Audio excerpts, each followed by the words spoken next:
Imam Bukhari meletakkan satu bab dalam Sahih Bukhari, iaitu bab ightisalis shaim, bab berkaitan orang yang mandi dalam keadaan dia berpuasa. Kemudian Imam Bukhari meletakkan riwayat di bawah tersebut. Wa balla Ibnu Umar sauban. Ibnu Umar dia pernah ambil pakaian ataupun kain yang mana dia nak pakai, dia basahkan dulu. Kemudian fa'alqahu alaih, dia ambil dia pakai, letak atas badannya. Jadi Imam Bukhari letak bab berkaitan orang yang mana mandi dalam keadaan berpuasa, orang yang mana mandi dalam keadaan berpuasa. Lepas tu Imam Bukhari letak berkaitan Ibnu Umar. Ibnu Umar ambil kita katakan sauban, pakaian dia, kain dia, dia basahkan, kemudian letak atas badannya. Setelah itu kita katakan Imam Bukhari letak juga riwayat yang lain, iaitu wadaqala Sya'biyul hammam, iaitu disebutkan bahawasanya Sya'bi, ulama salaf, dia masuk ke dalam kita katakan tempat mandi ketika mana bulan puasa. Maksudnya ketika mana wahwa shaim, dalam keadaan dia berpuasa. Waktu dia puasa maksudnya dia masuk ke dalam tempat mandi. Nak mengisyaratkan Imam Bukhari lebih cenderung kepada pandangan yang mana tidaklah makruh kalau dalam keadaan mandi ketika berpuasa. Kalau mandi ketika berenang tu lain.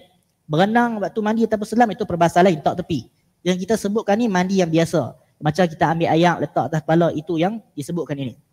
Bila Imam Bukhari letak bab berkaitan bab ightisalis shaim, bab berkaitan mandi dalam keadaan berpuasa, dalam syarah pada Sahih Bukhari, Ibnu Hajar menyebutkan bahawasanya bayanu jawazihi, nak menunjukkan seolah-olah kecenderungan Imam Bukhari nak mengatakan harus dibenarkan mandi ketika berpuasa.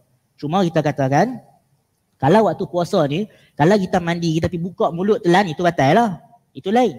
Tapi kalau kita mandi biasa saja, itu kita katakan ia tidak membatalkan puasa.